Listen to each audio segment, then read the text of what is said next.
कोई भी अनहोनी किसी का इंतजार नहीं करती है, बस हो ही जाती है। कुछ ऐसा ही हुआ आज से ठीक 10 साल पहले जब साध्वी ठाकुर के घर से अपने गेरुए रंग के कपड़ों में उसकी बीवी का अंतिम संस्कार कर अपने घर लौट रही थी। मायापुर गांव के लोग उससे दूरी बनाकर रखते थे, लेकिन उसे ताने मरने से भी बाज नहीं आते थे। रास्ते में उसे देखकर एक तरफ से आवाज आई, यह औरत जब से आई है हमारे इस गांव में औरतें कुछ ज्यादा ही मरने लगी है। ये औरत सच में किसी श्राप की तरह हमारे गांव में धमकी है। पता नहीं इस श्राप रूपी औरत से छुटकारा कब मिलेगा। साध्वी इस बात को अनसुना कर वहां से चल दी और वो अभी दूसरी गली में पहुंची ही थी कि किसी औरत ने घबरा कर कहा, अरे अरे दुल्हन को अंदर ले जाओ, इसकी नजर ना पड़ जाए।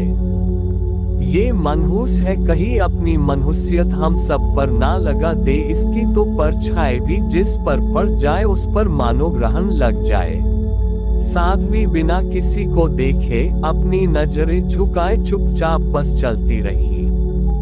उसे इन सब की आदत जो हो चुकी थी। साध्वी चलते हुए सीधे शमशान घाट में आ जाती हैं, जहां पर अभी भी चिताएं जल रही होती हैं और रात के सन्नाटे में बस साय साय की आवाज ही गूंज रही थी और उसकी नजर बस अपने सामने मौजूद पूंछ को हिलाते हुए कुत्तों पर जाती है जो उसका दिया हुआ खाना खा रहे थे। साध्वी की वो काली बड़ी कजरारी आंखें जब उन्हें खाते हुए देखती तो और ज्यादा बड़ी और डरावनी दिखने लगती। उसका रंग रूप चाल ढाल सामान्य औरतों से कहीं अलग था, वो बिल्कुल भी सामान्य नहीं थी। उसका हल्का सांवला चेहरा जिसमें काजल और एक काली बिंदी के सिवा कोई श्रृंगार न था, वो रात के अंधेरे में मानो और भी ज्यादा चमकने लगता।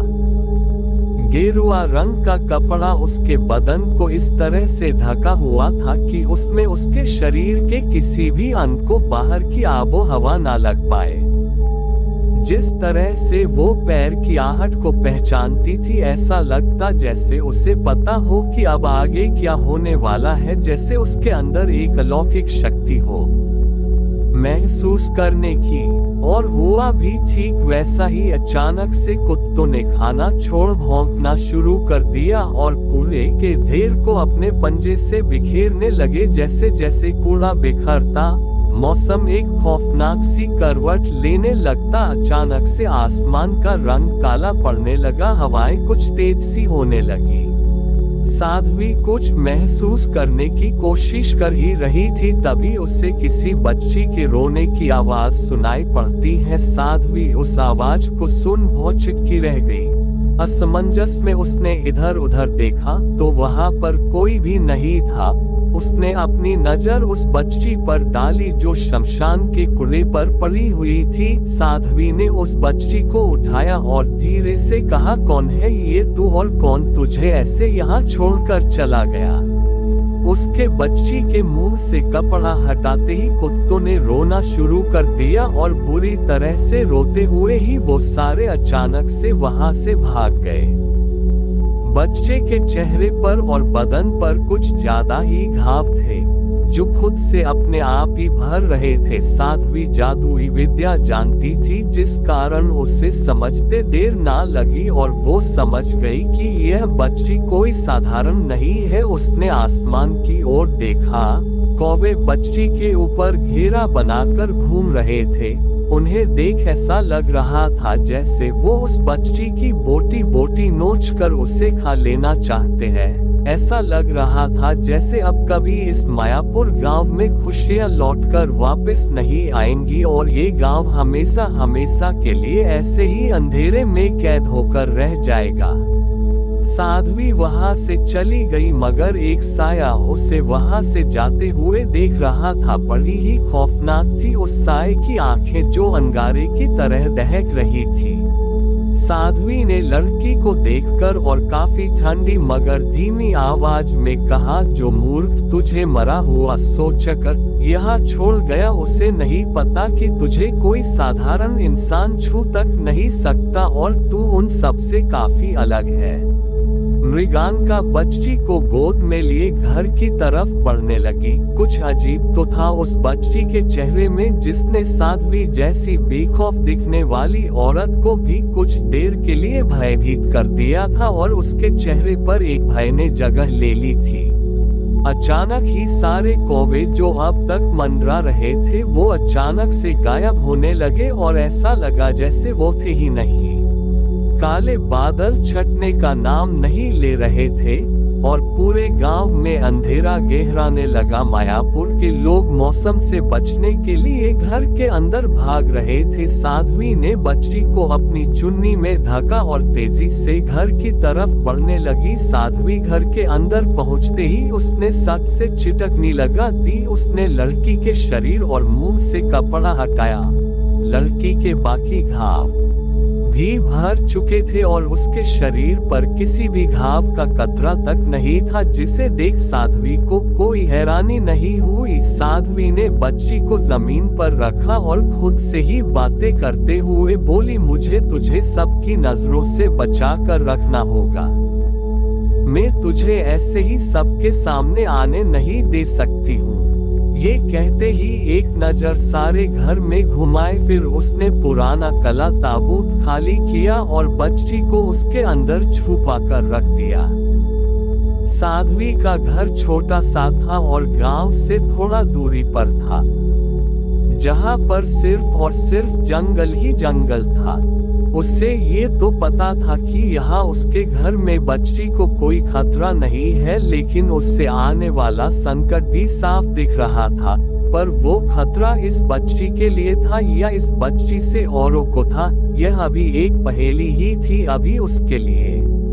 आज ठीक 10 साल बाद साध्वी ने उस बच्ची को, जिसका नाम उसने तारा रखा था, उसे ताबूत से आजाद किया। इतने सालों में तारा ने उस ताबूत को ही अपना घर बना लिया था, जिसमें वो आज तक रहते आ रही थी और वो ही उसकी दुनिया और घर दोनों बन चुका था। आज साध्वी ने उसे पहनने को नया खरीदा हुआ कपड़ा दिया, जो रंग से काला ही था लेकिन तारा पर जच रहा था।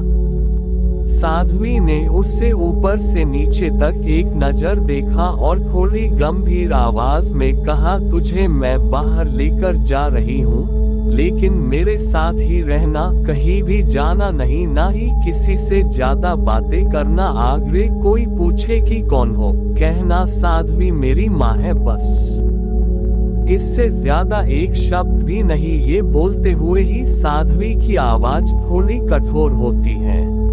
तारा ने बस हाँ में सिर हिलाया और दोनों घर से बाहर निकल गए। जैसे ही वो बाहर निकलती हैं, ठीक वैसे ही तारा को आंख में सूरज की रोशनी चुभने लगी। साध्वी ने एक नजर देखी और उसे पहनने को चश्मा दिया। तारा हर चीज को गौर से देखती, हर एक आने जाने वाले का पहनावा, शक्ल को देखती रहती। जो सब कुछ उसके लिए नया था और अनजाना भी। आज तक साध्वी के सिवा तारा ने कोई इंसान देखा भी कहा था, और देखती भी कैसे। वो तो बस उस ताबूत को ही अपना घर जो बना बैठी थी। बस कभी अगर कोई घर में आया तो ताबूत के छोटे छोटे छेदों से किसी को आधा अधूरा देख लिया करती थी। वो भी ठीक से नहीं। रास्तों से गुजरते वक्त अगर चेहरे पर हवा का झोंका आता तो तारा खिलखिलाने लगती और उसके चेहरे पर काफी मासूम मगर प्यारी सी मुस्कान आ जाती है। नसीब में वो जो भी लिखा कर लाए हो, लेकिन थी तो एक 10 साल की मासूम सी बच्ची ही, जो आज पहली बार अपनी दुनिया से निकल बाहर की दुनिया में कदम रखी थी। तारा ने साध्वी को बड़ी मासूमियत के साथ देखते हुए पूछा, माँ तुम मुझे पहले कभी बाहर लेकर क्यों नहीं आई? क्यों तुमने मुझे इतने समय से बस घर में ही रखा? तारा के मासूम से सवाल का जवाब नहीं था साध्वी के पास, इसलिए उसने कोई जवाब नहीं दिया। वो बस तारा के साथ कठोर स्वभाव ही रखती थी, कभी भी उसके साथ नरमी से पेश नहीं आती। तारा बात का जवाब न मिलने पर थोड़ी मायूस तो हुई, लेकिन उससे अपनी साध्वी माँ के स्वभाव का भी पता था। तारा ने रास्ते में चलते हुए फूलों की रेली दिखी, जिन्हें देख वो मुस्कुरा उठी और उसने जैसे ही फूलों को छुआ ठीक वैसे ही वो बेजान होकर मुरझा गए। इससे पहले कि किसी और की नजर पड़ती साध्वी और तारा पर पड़ती, उसने तारा को तुरंत ही वहां से लेकर चली गई। मौसम एक बार फिर से अचानक ही बदलने लगा था, हवा और तेज हो गई थी, जिसकी साय साय की आवाज कानों में गूंज रही थी। ये सब देख साध्वी के गुस्से का और खौफ का पारा बढ़ चुका था। वो तारा का हाथ पकड़ उसे घर की तरफ खींचकर ले जाने लगी। तारा ने बड़ी ही मासूमियत के साथ चेहरे पर प्यार वाले भावों को लिए हुए ही पूछने लगी, वो क्या हुआ? फूल क्यों मुरझा गए माँ? मैंने तो बस उन्हें छुआ ही था। लेकिन साध्वी के पास उसके सवालों का कोई जवाब ना था। घर पहुंचते ही उसने तारा को अंदर धक्का दिया और गुस्से में चिल्लाकर बोलने लगी, इसलिए नहीं लेकर गई तुझे कभी कहीं बाहर, पता था मुझे ऐसा ही कुछ होगा। तारा कुछ कहती कि साध्वी ने गुस्से में कांपती आवाज के साथ गुस्से में कहा, मना किया था ना तुझे कुछ भी छूने से, फिर क्यों छुई तूने? तारा सहमी हुई आवाज में बोली, लेकिन क्यों हो? साध्वी एक शब्द नहीं, जा अंदर। तारा की आंखें आंसुओं से गिली हो गई और वो फिर चुपचाप अपने ताबूत के अंदर बैठ गई और उसे कसकर बंद कर दिया।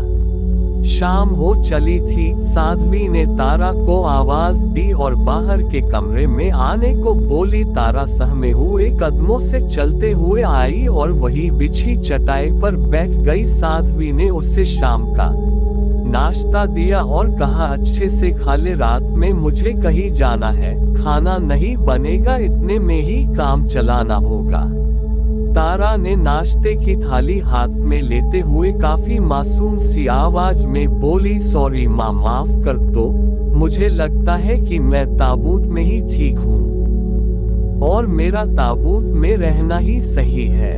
साध्वी ने चाय के मग से मुंह बाहर किया और काफी कठोरता के साथ ही से कहा, वो तय करना मेरा काम है, तेरा नहीं, तुझे कहाँ रहना है और कहाँ नहीं ये मेरा फैसला होगा, तेरा नहीं। वो आगे कुछ और कहती कि तभी किसी ने जोर से दरवाजा खटखटाया। साध्वी और तारा ने एक दूसरे को देखा, दोनों की आंखें हैरान होती हैं और फिर साध्वी ने धीरे से तारा से कहा, तू अंदर जा। उसने इतना ही बोली कि वापस। दरवाजे से फिर एक आदमी की भारी आवाज आई, अरे जल्दी खोलो। साध्वी ने एक गहरी सांस ली और दरवाजा खोला तो देखा कि वहां पर दो लोग खड़े थे, जिन्हें देखकर साध्वी ने पूछा, क्या हुआ? शाम में क्यों दरवाज पीट रहे हो? साध्वी की आवाज सुन उस आदमी ने बड़े ही रौबली आवाज में कहा, अब तुझे न्योते में बुलाने तो कोई आएगा नहीं, ठाकुर की बेटी ने खुद को फांसी लगा ली है, उसकी अंतिम क्रिया के लिए ही तुझे लेने आए हैं। साध्वी ये सुनकर भौचक्की रह गई।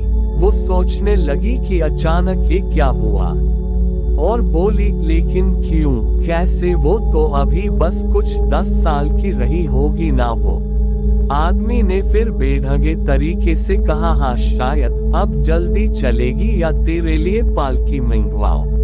लड़की की मौत का सुनकर तारा जो अंदर कमरे में थी वो भी बाहर के कमरे में आ गई, जिससे उन दो लोगों ने तारा को देखकर साध्वी से पूछा, कौन है ये लड़की और कहां से आई है, तेरी क्या लगती है? एक साथ इतने सारे सवालों को सुनकर साध्वी थोड़ा सा हड़बड़ा सी जाती है, मगर खुद को संभाल साध्वी ने तारा को देखा और कहा, मेरी बहन की बेटी है जो अब इस दुनिया में नहीं रही है, इसलिए मैं इसे अपने पास ले आई और ये मेरी बेटी बन गई। जिसे मैं अपने साथ कुछ दिन पहले ही लाई हूँ। तुम बाहर जाओ, मैं आती हूँ। इतना बोल साध्वी ने किवाड़ बंद कर ली। साध्वी ने अपनी गेरुए रंग की चुन्नी से सर ढककर बाहर जाने को ही थी कि उसने तारा को देखा, जो उसे ही अपनी मासूम सी आस भरी नजरों के साथ है देखे जा रही थी, जिसे खुद को देखते हुए पाकर साध्वी ने कहा, चल तू भी मेरे साथ। तारा भी मुस्कुराते हुए एकदम से तैयार हो गई। उसके लिए तो यह अपनी माँ के सामने खुद को साबित करने का दूसरा मौका था, जिसे वो गंवाना नहीं चाहती थी। रास्ते में चलते हुए साध्वी ने तारा की बाँह कस के पकड़ी और कहा, फिर से बोल रही हूँ, किसी भी चीज को हाथ मत लगाना, नहीं किसी से बातें करना, बस चुपचाप खड़ी रहना, समझी। तारा ने सारी बातों को सुनकर बस मासूमियत में सिर हिलाया। साध्वी और तारा उन दोनों आदमियों के साथ ठाकुर की हवेली पहुंचे तो देखा घर में रोने का बुरा माहौल था और कुछ लोग लड़की को कोसते हुए कह रहे थे, कहा था बाहर पढ़ने मत भेजो, लड़की है, लड़की को ऐसे बाहर भेजना सही नहीं है। न जाने क्या सीख कर आई थी हॉस्टल से, जो इस तरह से अपनी जान ही दे बैठी। कुछ ने कहा, अब मरे हुए इंसान को कोस कर वो वापस तो आने वाला है नहीं। तभी साध्वी को ठाकुर की माँ ने कहा, अब तू जल्दी से इसका निपटारा कर दे ताकि घर की शुद्धि हो। साध्वी ने सफेद कपड़ा लड़की के मुंह से हटाया तो उसकी आंखें हैरान हो गई। लड़की का पूरा मुंह नीला पड़ा हुआ था। वो सोचने लगी शायद जहर खाकर मरी हो। उसने लड़की के माथे पर चंदन का टीका लगाया और प्रथा अनुसार मृत लड़की के कान में कहा, तेरी आत्मा और तेरे शरीर का साथ इतना ही था, अब यहाँ से जा, वापस मत आना, सुना तूने। और फिर झट से उसका चेहरा ढक दिया और फिर साध्वी ने मंत्र बोलना शुरू किया और कहा, सब लड़की की लाश से दूर खड़े रहो ताकि उसकी आत्मा को यहाँ से निकलने के लिए रास्ता मिले। कोई भी पास में मत खड़ा रहना, सब दूर हट जाओ। सब शरीर से दूर खड़े हो गए। तारा ये सब दूर से देख रही थी और सोच रही थी, क्या सच में इसकी आत्मा चली जाएगी अगर वो जाना नहीं चाहती हो तो। ये बोलते हुए ही तारा की नजर हवेली की छत पर पड़ती है, जिसे देखते ही उसकी आंखें सुन रह जाती हैं और वो बस अपनी जगह पर खड़ी आंखों को बड़ा किए छत की ओर देख रही थी, जहां पर काले कपड़ों में लिपटी एक बच्ची जो उसी की उम्र की थी। उसकी आंखें काफी भयावह थी। वो उसे ही देख मुस्कुरा रही थी और उससे अपने पास आने का, अपने साथ चलने का इशारा कर रही थी। ये देख तारा बुरी तरह से डर जाती है और जैसे ही अपनी नजरें हटाती है उससे आस पास कुछ अजीब सा महसूस होने लगता है, कुछ बड़ा और बहुत बुरा, मगर क्या वो ये समझ नहीं पा रही थी। तभी पीछे से साध्वी के मंत्र उच्चारण की आवाज गूंज रही थी। मंत्रों को पढ़ने के बाद साध्वी ने ठाकुर को देख कहा, अब आप किसी पंडित को बुलाकर आप इसका अंतिम संस्कार कीजिए। मैं किसी अल्पायु लड़की का अंतिम संस्कार नहीं कर सकती, ये मेरे नियम के विरुद्ध है। ये सुनकर सब हैरानी से साध्वी को देखने लगे। ठाकुर का भाई तेज सिंह गुस्से में बोला, क्यों तू ही करती आई है गांव में औरतों का अंतिम संस्कार, तो अब क्या परेशानी है। साध्वी औरतों का किया है, किसी अल्पायु लड़की का नहीं। मेरी जादुई विद्या मुझे इसकी स्वीकृति नहीं देती। दूसरी तरफ से गांव वाले कहने लगे, लेकिन अभी पंडित कहाँ से लाएंगे, और आत्महत्या वाली बात है, बाहर बात गई तो ठाकुर साहब की कितनी बदनामी होगी, सोचा है कभी तूने इस बारे में। साध्वी जो किसी से बहस नहीं करना चाहती थी, उसने समझाते हुए कहा, ये गलत होगा ठाकुर, बात मानो और पंडित को बुलाओ, वरना बच्ची की आत्मा को कभी भी शांति नहीं मिल पाएगी। ठाकुर अब अपनी कुर्सी छोड़कर साध्वी के पास आया और बोला, तुझे पैसा राशन सब डबल करके दूंगा मैं, बस इस लाश को जितनी जल्दी हो सके रफा दफा कर। अब मैं और इस लाश को देखना नहीं चाहता। साध्वी को ठाकुर की बात इतनी अजीब लगी कि उसने कह दिया, बेटी है तुम्हारी ठाकुर, ये कैसे बात कर रहे हो? उसकी आत्मा की शांति चाहते हो तो जैसा कहती हूँ वैसे ही करो, वरना आत्मा भटकते रहेगी। साध्वी की बात सुनकर गांव की एक बूढ़ी बोली, पागल हो गई है रे क्रिया कर्म करवाने वाली, तेरी इतनी हिम्मत जो तू ठाकुर साहब को मना कर रही है, इतने साल से उनके टुकड़ों पे ही पल रही है तू, वरना कब का तुझे गांव से धक्का मारकर बाहर निकाल दिया होता। सारे गांव वालों ने साध्वी उसकी बात पूरी तरह से नजरअंदाज करने अपने जगह से उठते हुए बस इतना ही बोली, मेरी विद्या इस लड़की को मोक्ष नहीं दे पाएगी, ये बस भटकते रहेगी। चल तारा, इतना बोल साध्वी ने कदम आगे बढ़ाए ही थे कि उसे पीछे से चिल्लाने की आवाज आई, तारा माँ। साध्वी पीछे मुड़ी, तारा को गांव वालों ने पकड़ कर रखा था। साध्वी यह सब देखकर हैरान थी। वो कुछ कहती या समझती उससे पहले ही छोटे ठाकुर ने उसे धमकाते हुए कहा, मेरी भतीजी का क्रियाक्रम नहीं हुआ तो आज इसका होगा। ठाकुर की बात सुनकर साध्वी का भय उसके गले तक आ पहुंचा था। उसने देखा कि मौसम फिर बदल रहा है, हवा तेज हो गई थी, आसमान में बादल फिर से काले हो रहे हैं। ये देखकर साध्वी ने खुद को संभाला और कोई अनहोनी हो उससे पहले उसने गांव वालों से विनम्रता से कहा, साध्वी बच्ची ने क्या बिगाड़ा है, इसको छोड़ दो। जिस काम को करने की तुम जिद कर रहे हो वो मेरे हाथ में है ही नहीं। लेकिन लोग जिद में अंधे थे और तारा को छोड़ने के लिए तैयार ही नहीं थे। साध्वी ने जब तारा को छुड़ाने की कोशिश की तो ठाकुर ने बंदूक की नोक पर उसे मरी हुई लड़की के शव के पास बिठा दिया और बौखलाकर कहा, शुरू कर वरना तेरी बेटी गई आज। जिसे सुनकर साध्वी बुरी तरह से डर गई। वो मंत्र पढ़ना शुरू करती लेकिन फिर बीच में ही भूल जाती। साफ जाहिर था कि वो चाहकर भी कुछ नहीं कर सकती। तभी हवा के एक तेज झोंके से लड़की की लाश पर पड़ा कपड़ा दूर उड़कर चला गया, जिसे देखकर साध्वी का डर अब उसकी आंखों में साफ दिख रहा था।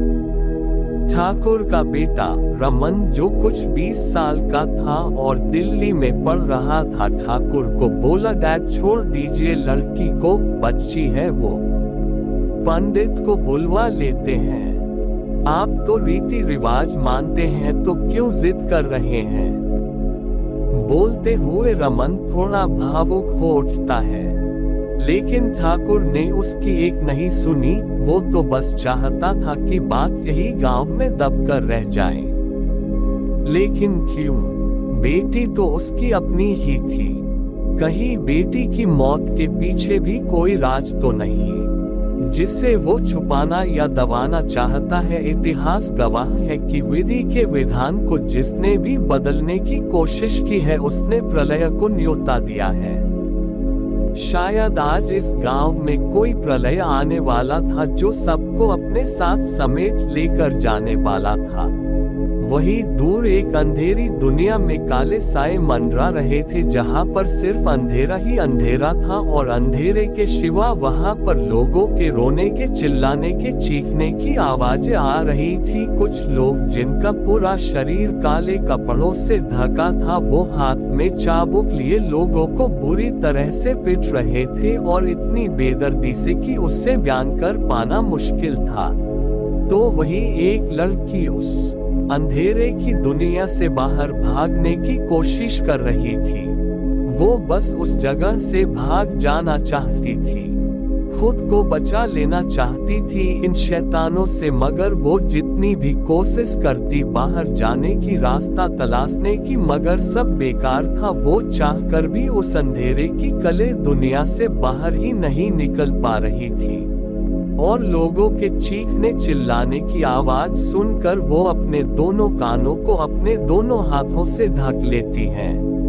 इधर तारा की नजर अब बस उस मरी हुई लड़की पर थी, जिसे देखकर उसका डर जैसे खत्म हो गया था। उसमें अचानक से न जाने कौन सी शक्ति आ गई कि पहलवान जैसे दिखने वाले आदमी को धक्का देकर एकटक उस लड़की को देखने लगी और उसकी ओर बढ़ने लगी। ये सब देखकर साध्वी ये दृश्य देखकर सहम गई। शायद उसे अंदेशा हो गया था कि अब क्या होने वाला है। वो झट से उठी और तारा को सावधान करते हुए बोली, तारा होश में आ। लेकिन तारा को तो कुछ भी सुनाई ही देना बंद हो गया था। साध्वी ने पूरे जोर से चिल्लाकर फिर से कहा, तारा उस लड़की के पास मत जाना। तारा एकदम से रुक गई और इधर उधर देखने लगी, जैसे उसे पता ही ना हो कि वो क्या करने जा रही थी। वो तो बस सम्मोहन में लीन आगे बढ़ रही थी। तारा ने गहरी सांस ली ही थी कि तभी गुस्से में छोटे ठाकुर ने तारा को इतना तेज तमाचा मारा कि वो धड़ाम से जा गिरी, जिसके गिरते ही अचानक से मौसम बिल्कुल शांत हो गया। तृष्णा जमीन से उठने की कोशिश कर रही थी। उसने अपने होंठ को छुआ और देखा कि खून बह रहा है। उसके खून के टपकने की आवाज इतनी तेज आई कि और कुछ भी किसी को सुनाई नहीं दिया। साध्वी ये देखकर गुस्से में चिल्लाई, ये क्या किया ठाकुर? अब पूरा गांव ये दृश्य देख रहा था। तारा उस मृत लड़की के शरीर के ऊपर गिरी थी। उसके होंठ से टपका हुआ खून मरी लड़की के होंठ में जा लगा था। तारा उठी और उसने साध्वी की ओर देखा, जो उसे खौफ में बिना पलक झपकाए देख रही थी। और देखते ही देखते तारा की आंखें खून के रंग सी लाल हो गई थी। छोटे ठाकुर ने जब फिर से उससे मारने को हाथ उठाया तो तारा ने उसका हाथ इतना कसकर पकड़ा कि वो उसके शरीर से ही अलग हो गया। ठाकुर दर्द में कहराने चिल्लाने लगा और देखते ही देखते हवेली के बाहर भगदड़ मच गई। वो मृत बच्ची अचानक से उठकर खड़ी हो गई। उसकी आंखें काफी भयानक थी। उसके सारे बदन से कीड़े निकल रहे थे। उसका शरीर अचानक से हवा में उड़ने लगा और वो किसी भयानक पिशाच की तरह दिखने लगी, जिसे देख सब खौफ में आ गए। बड़े ठाकुर ने जब ये सब देखा तो साध्वी को खौफ और डर के कारण चिल्लाया, ये लड़की, इस लड़की ने कैसे तेज के हाथ तोड़ दिया? कौन है ये जिसने मेरे भाई को मार दिया? इसने मेरे भाई को मारा है साध्वी, और ये मेरी बेटी को क्या हो गया? बोलते हुए वो खौफ में आकर अपनी बेटी की लाश को देखने लगा, जो एक आदमी पर झपट उसके शरीर को नोचकर खाने लगी। दूसरी तरफ से एक औरत ने कहा, ठाकुर की बेटी को मुक्ति नहीं मिली और वो प्रेत बन गई। यह सब साध्वी की वजह से हुआ है। उसे लड़की का अंतिम संस्कार कर देना चाहिए था। गांव वाले तारा पर पत्थर फेंकने लगे। लोगों को लगा कि मरी हुई लड़की की आत्मा या कोई भूत बाधा उसमें आ गई है। सारे ही लोग खौफ में आ गए। सब इधर उधर भागने की कोशिश करने लगे। साध्वी ने डरी हुई आवाज में चिल्लाकर कहा, आप सब यहाँ से जाओ, अभी के अभी। उसको मत मारो, जाओ यहाँ से, उसको मत मारो। ये बोलते हुए ही वो उस लड़की के पास गई और बिना देरी किए अपनी पोटली से कुछ भाभूत निकाल मंत्रों को पढ़ते हुए ही लाश बनी लड़की के ऊपर डाली, जिसके ऐसा करते ही वो बच्ची जोर से चीखी और जैसे ही साध्वी का गला पकड़ने के आगे बढ़ी, ठीक वैसे ही साध्वी ने मंत्रों की आवाज तेज कर दी और उस पर भाबूत डालती रही। देखते ही देखते उसके अंदर से एक साया बाहर निकलता है और जाकर सीधे तारा के शरीर में समा जाता है और उसका पार्थिव शरीर जमीन पर निदाल गिर जाता है। गांव वाले ये सब देखकर दहशत में आ जाते हैं। तारा की आंखें खून सी लाल हो चुकी थी। उसका उसके शरीर पर कोई काबू नहीं था। वो जिस भी तरफ जाने की कोशिश करती, लोग उससे डरकर भागने लगे। साध्वी तारा को लोगों से बचाने के लिए उसकी तरफ भागने लगी और बार बार चिल्ला रही थी, साध्वी तारा, किसी भी चीज को हाथ मत लगाना। बेटी शांत हो जा, मैं हूँ यहाँ, चल घर चलते हैं। तू डर नहीं, मैं हूँ तेरे साथ, तू बस खुद पर काबू करने की कोशिश कर। लेकिन तारा अब कहाँ शांत होने वाली थी। साध्वी जानती थी कि तारा को शांत करने के लिए उसकी विद्या अकेली कुछ नहीं कर सकती। उसे वापस ताबूत में बंद करना होगा, लेकिन ये सब होगा कैसे? वो अकेले ये सब नहीं कर पाएगी, उसे किसी की सहायता की जरूरत पड़ेगी। गांव वाले साध्वी से उम्मीद लगाए हुए हैं। आज से 10 साल पहले भी जिस दिन ठाकुर की बीवी मरी थी, यही मंजर था। ऐसी ही दहशत उस दिन भी फैली थी। उस दिन भी गांव में आई बारात में सब लोग मारे गए थे। साध्वी की आंखों के सामने मौत खेल खेल रही थी। दूसरी तरफ मरी हुई लड़की का शरीर, जिसे साध्वी ने मंत्रों की मदद से काबू में किया था, वो तेजी से सड़ने लगा। उसमें से कीड़े निकालने लगे। गांव वाले भाग रहे थे। हवा की तेज आवाज की साए साए से लोगों के कानों से खून निकालने लगा। कुछ लोग उस आवाज को बर्दाश्त नहीं कर पाए और जान से हाथ धो बैठे।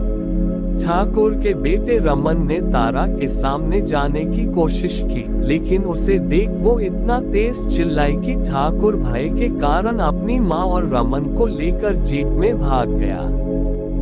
तारा ने अपनी भयावह डरी हुई आवाज में कहा, तारा माँ, ये क्या हो रहा है? मेरे अंदर बहुत लोग हैं माँ, मुझे तकलीफ हो रही है, मुझे बचा लो माँ, ये लोग मुझे काबू में करने की कोशिश कर रहे हैं। तारा का रोना भी रोंगटे खड़े करने वाला था। उसकी डरावनी आवाज सुनकर साध्वी की जान हलक तक आ गई थी। वो कांप रही थी, लेकिन ये भी सब उसे ही रोकना होगा। 10 साल जिस लड़की को घर में छुपा कर रखा, उसका राज ही रहने देना होगा। पत्थर की चोट से तारा के भरते घाव देखकर लोगों में डर की लहर बहने लगी। कोई उसे अड़ान कहता, कोई चुड़ैल, कोई भूत, कोई पिशाच। असल में तारा क्या थी ये बस साध्वी ही बता सकती थी। साध्वी ने आवाज को कड़ा करते हुए कहा, मुझे तुझे शांत करना ही होगा। यहाँ से घर वापस लेकर जाना ही होगा, ताबूत में फिर से बंद करना ही होगा। यहाँ से उसे लेकर जाने का साध्वी के पास बस एक ही तरीका था। तारा के बाल जो गुस्से में खुले हुए थे, उन बालों को एक गुट में बांध पाए ताकि वो शांत हो। लेकिन तारा तक पहुँचेगी कैसे? तारा तो लोगों की लाशों के बीचों बीच खड़ी थी, बेखौफ बेबाक।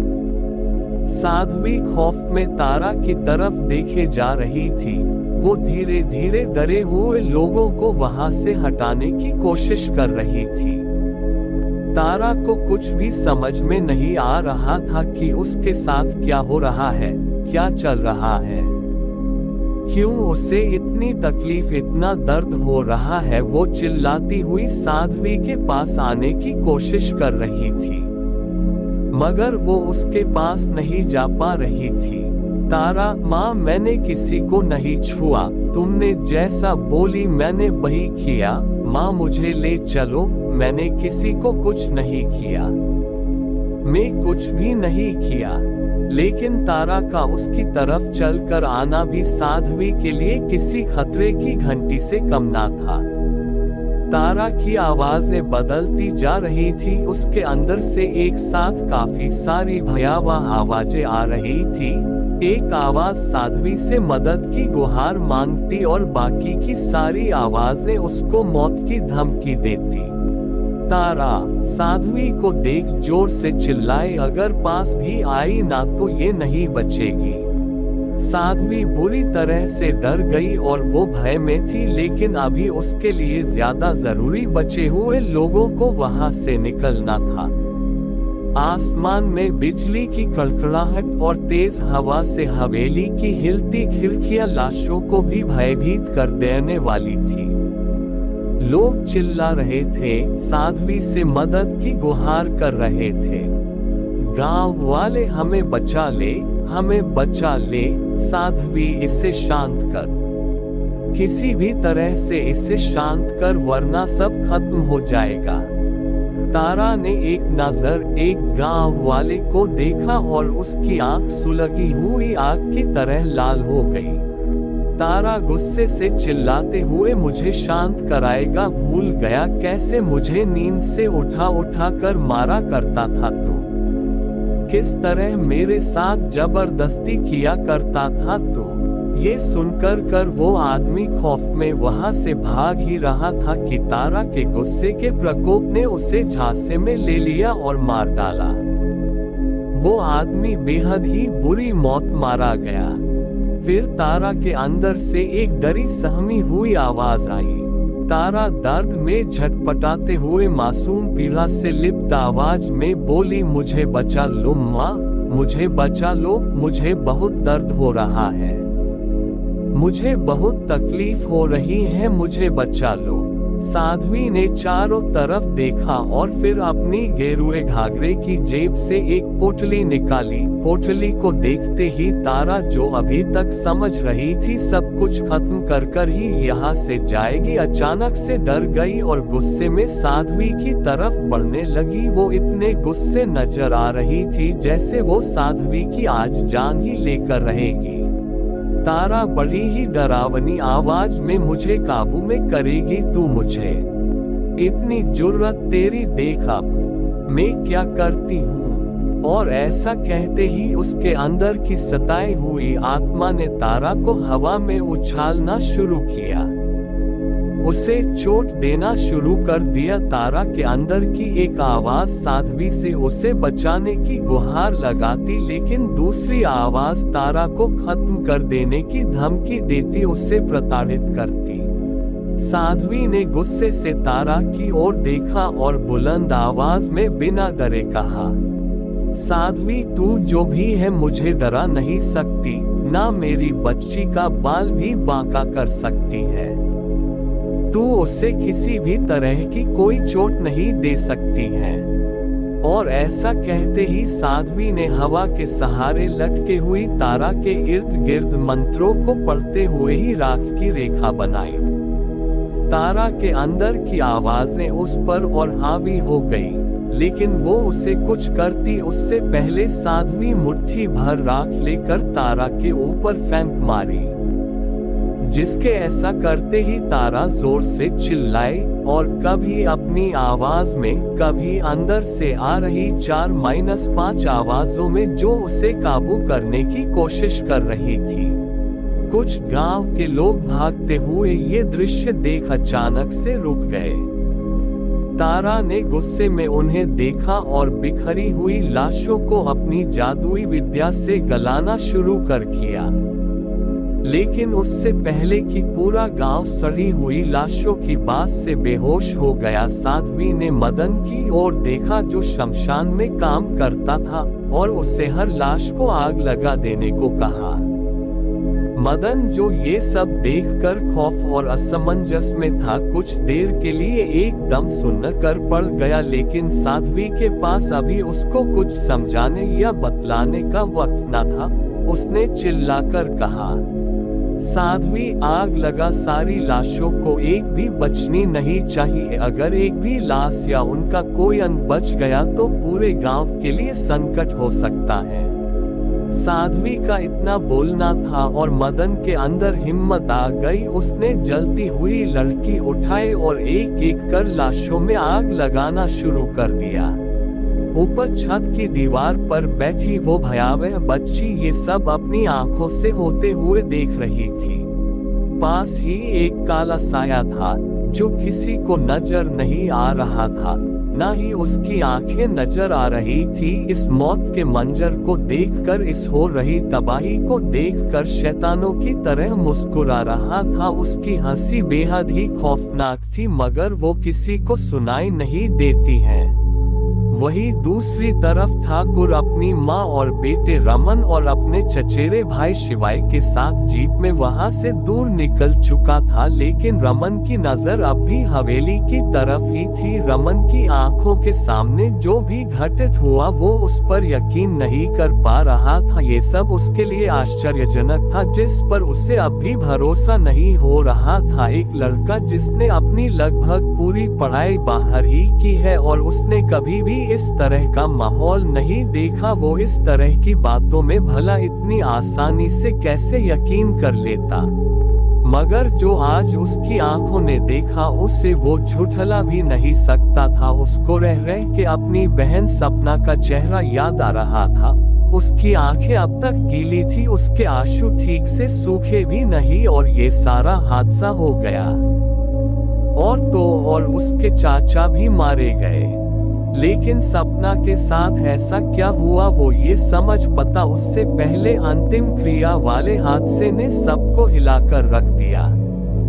अपनी बहन को कुछ 1.5 साल बाद मिला था वो, और ऐसे अचानक वो हमेशा के लिए उसको छोड़कर कैसे चली गई।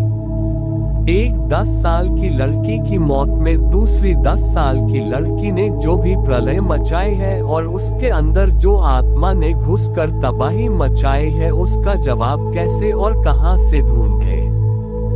रमन को कुछ भी समझ नहीं आ रहा था। वो तो हमेशा घर से इतना दूर रहा कि इस वक्त कौन सही होगा, किससे बात करे, उससे कुछ समझ नहीं आ रहा।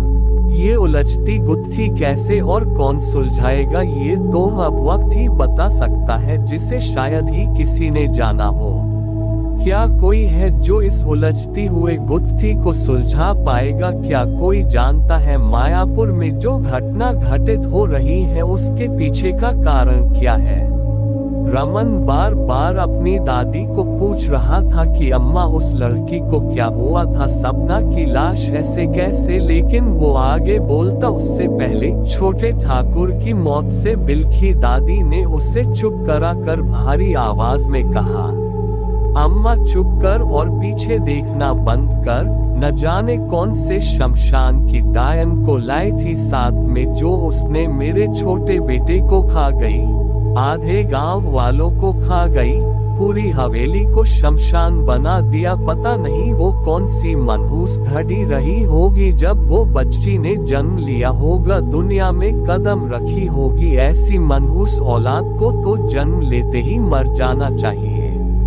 और फिर बड़े ठाकुर को देखकर कड़ी आवाज में बोली, अम्मा मायापुर के बाहर जो हमारी जोधपुर वाली हवेली है, अब से हम सब वहीं पर रहेंगे जब तक इस साध्वी और उसकी इस नाजायज लड़की को तू ठिकाने नहीं लगाता, तब तक हम मायापुर में कदम नहीं रखेंगे। अपनी दादी की ये बात सुनकर नमन भौचक का रह गया और हकलाती हुई आवाज में बोला, नमन ठिकाने लगाने का क्या मतलब है अम्मा? सपना का अंतिम संस्कार भी नहीं हो पाया और सबने देखा ना किस तरह से सपना की लाश उठकर खड़ी हो गई थी और उसके अंदर से एक धुआं सा निकला और उस बच्ची में समा गया। अगर मेरी बात मानी होती तो ये सब न होता। इन सब में साध्वी को जबरदस्ती क्रियाकर्म करने को नहीं कहना चाहिए था, वो भी तब जब वो तैयार ही नहीं थी। लेकिन रमन की बात का जवाब न ही ठाकुर ने दिया, न ही अम्मा ने और न ही ठाकुर के चचेरे भाई शिवाय ने, जो बस एकदम खामोश था। रमन के मन में बहुत से सवाल थे जिनके जवाब वो जानना चाहता था। उसे कभी किसी ने नहीं बताया था कि उसकी माँ कैसे मरी और कैसे उसकी बहन मरी। कैसे यकीन करे रमन की उसकी बहन सपना, जो 1 घंटे पहले ही उसके साथ हंस खेल रही थी, उसने अचानक खुद को फांसी लगा दी। और 10 साल की तारा को सपना की लाश को छूते ही ऐसा क्या हुआ कि गांव में दहशत फैल गई। कैसे उसकी बहन की लाश उठकर खड़ी हो गई, कैसे उसके अंदर से साया निकला और तारा में समा गया और लोग मरने लगे। रमन कुछ दिन रुकना चाहता था, लेकिन अम्मा और ठाकुर ने उसे वापस दिल्ली भेजने का तय कर लिया था। ठाकुर ने अपने ड्राइवर विहान सिंह को कहा, ठाकुर आज रात ही इसे हॉस्टल छोड़ आना और इसका सामान बाद में भिजवा देंगे। मगर अम्मा, अब छोटे का अंतिम संस्कार कैसे होगा? ठाकुर ने परेशान सी बोला। अम्मा आवाज को गंभीर कर बोली, नहीं होगा, कुछ नहीं हो सकता। अब वो बस एक लाश है जिसका भस्म हो जाना ही बेहतर है और हम वापस नहीं जा सकते हैं। अम्मा ने ऐसा क्यों कहा? किसी को नहीं पता था और ना ही कोई पूछने की स्थिति में था। कुछ तो था जो सिर्फ अम्मा जानती थी। तो शिवाय जो खामोश था, उसके मन में कुछ चल रहा था, कुछ ऐसा जो शायद ही कोई जानता था। यहाँ मदन सारी लाशों में आग लगा रहा था और जब छोटे ठाकुर की लाश के पास पहुंचा तो उसने साध्वी को पूछा कि इसका क्या करना है। साध्वी गंभीर भाव लिए, जला दे, उसका हाथ भी नहीं बचना चाहिए, सब भस्म होना चाहिए। अगर हाथ गलती से बचा तो खतरा हो सकता है। मदन ने साध्वी की बात सुनकर लाश को तो आग लगा दी थी, लेकिन छोटे ठाकुर का हाथ उसे कहीं भी आसपास नहीं दिखा। वो हर जगह ढूंढता है मगर वो उसे कहीं नहीं दिखता है। ऐसा लगता है जैसे कोई हाथ को उठा कर ले गया या वो कहीं गायब हो गया।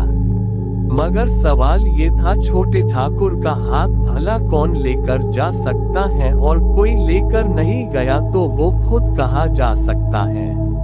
मदन साध्वी को बताना चाहता था लेकिन नहीं बता पाया, क्योंकि साध्वी तारा को काबू करने में संलग्न थी और मदन को तेज आवाज देकर बुलाकर बोली, तारा को पकड़ और कुछ भी हो जाए इसे इस घेरे से बाहर जाने मत देना। साध्वी ने मंत्र पढ़ना शुरू किया। जैसे जैसे साध्वी की आवाज ऊंची होती जाती, तारा और ज्यादा बेकाबू होती जाती। इस समय बस हवेली के मैदान में मदन, साध्वी और तारा और उसके अंदर शोरगुल मचाती वो आत्माएं थी जो उसके शरीर में कैसे और कहां से आ गई अभी बता पाना मुश्किल था। साथ ही वो तारा को छोड़ने के लिए तैयार भी नहीं थी। साध्वी अब मंत्र बोलते बोलते तारा तक पहुंच रही थी, लेकिन तारा उसको देख ऐसे हंस रही थी जैसे उसका मजाक उड़ा रही हो और उसको कह रही हो कि वो कुछ भी कर ले उसको काबू में नहीं कर सकती, ना ही तारा के शरीर से निकाल कर अलग कर पाएगी। साध्वी ने अभिमंत्रित रस्सी का एक कोना खुद पकड़ा और एक कोना मदन को दिया, लेकिन तारा ने मदन को धक्का मारकर इतनी दूर फेंका कि वह दर्द में करहाने लगा और उसका सर चकराने लगा। हवा का रूप साध्वी को तारा के पास जाने से रोक रहा था, जैसे वो नहीं चाहता साध्वी तारा के पास भी जाए। उसके पैर राख के घेरे के बढ़ बढ़ ही नहीं रहे थे, जैसे उससे कोई शक्ति अदृश्य रूप में रोक रही हो। साध्वी को तो कुछ भी समझ ही नहीं आ रहा था कि यह क्यों हो रहा है, उसकी शक्तियां क्यों उसका साथ नहीं दे रही है। तारा की आंखों का रंग पीले से लाल होता, लाल से एकदम सफेद। उसको देखकर आसमान में उड़ती चील भी खौफ में भाग रही थी। साध्वी तारा के बहुत पास पहुंच चुकी थी, अब बस उसे उसके हवा में उड़ते बाल जो डरावने जाल की तरह लग रहे थे उन्हें अभिमंत्रित धागे से बांधना था ताकि आत्माएं शांत हो सके, तारा को प्रताड़ित करना बंद कर सके।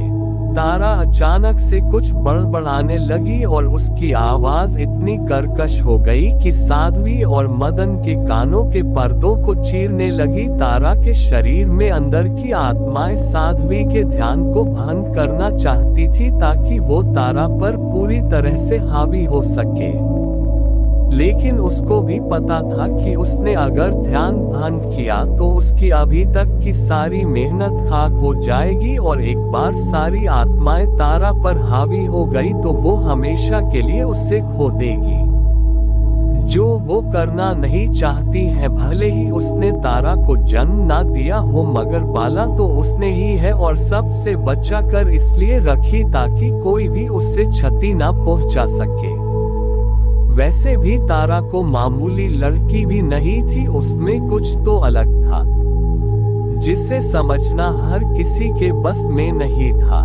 साध्वी ने तारा की आंखों में देखा, कोड़े की तरह अभिमंत्रित रस्सी को हाथ से कसकर पकड़ा और राख की रेखा के अंदर पैर रखते ही तारा को उस रस्सी से इतना तेज मारा कि उसके गले में वो रस्सी फंदे की तरह फंस गई और वो छटपटाने लगी। 10 साल की तारा बुरी तरह से करहाने लगी, जिसे करहाते हुए ही देखकर साध्वी की आंखें भीग आई और उसने दर्द में कहा, मेरे पास कोई और चारा नहीं है, तेरा गला मुझे बांधना पड़ेगा ताकि वो आवाजें बाहर ना आ पाए। तारा जोर लगाती रही लेकिन रस्सी को छू ना पाए। साध्वी ने तारा के हवा में उड़ते बरगद की जड़ों की तरह दिखते बालों को कस के पकड़ा और फिर अपने हाथ से काले रंग के धागे को निकालकर उन पर बांधा। फिर देखते ही देखते तारा की आंखों का रंग सफेद से लाल और लाल से पीला हो गया और अगले ही पल वो बेहोश होकर गिर गई। अब उन 10-15 लाशों के बीच साध्वी बेहोश तारा को गोद में लिए हुए तबाही को नजरें घुमाकर देख रही थी। उसको पता था तारा को यहाँ लाकर उसने गलती की है, लेकिन उसे भी ये नहीं पता था कि तारा का खून इतना कहर ढा देगा। साध्वी ने तारा को जमीन पर एक कोने में रखा और 10 साल की सपना की सड़ी हुई लाश के पास गई। उसे थोड़ी देर देखती रही और भारी हो चुके गले के साथ ही बोली, मुझे माफ करना, तुझे मुक्ति नहीं दिला पाए। मैं तुझे मुक्ति दिलाना तो चाहती थी मगर कर नहीं पाए। इतना बोल साध्वी जैसे ही उस पर वापस से कपड़ा डालने को हुई, अचानक से सपना की लाश ने आंखें खोली और अचानक ही साध्वी का गला दबोच ली। साध्वी की आंखें लाल पड़ने लगी, उसका दम घुटने लगा। वो खुद को छुड़ाने की कोशिश करने लगी मगर सपना की पकड़ इतना टाइट थी कि वो चाहकर भी कुछ कर नहीं पा रही थी और जैसे ही लगा अब उसका दम घुटने ही वाला है, तभी साध्वी ने पोटली से किसी तरह भाबूक निकली और सपना पर डाली। भाबूक पड़ते ही लाश वापस से बेजान होकर जमीन पर गिर पड़ी। साध्वी ने जोर से खांसते हुए ही सफेद कपड़ा डाला और आग लगा दी।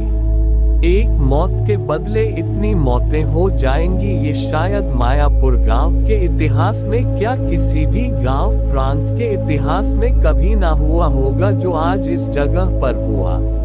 साध्वी ने जाकर मदन को सहारा देकर उठाया और कहा, तेरे हाथ में अभिमंत्रित धागा था इसलिए तुझे छूकर भी वो नुकसान नहीं पहुंचा पाए, वरना आज तू भी इन लाश की तरह बन जाता।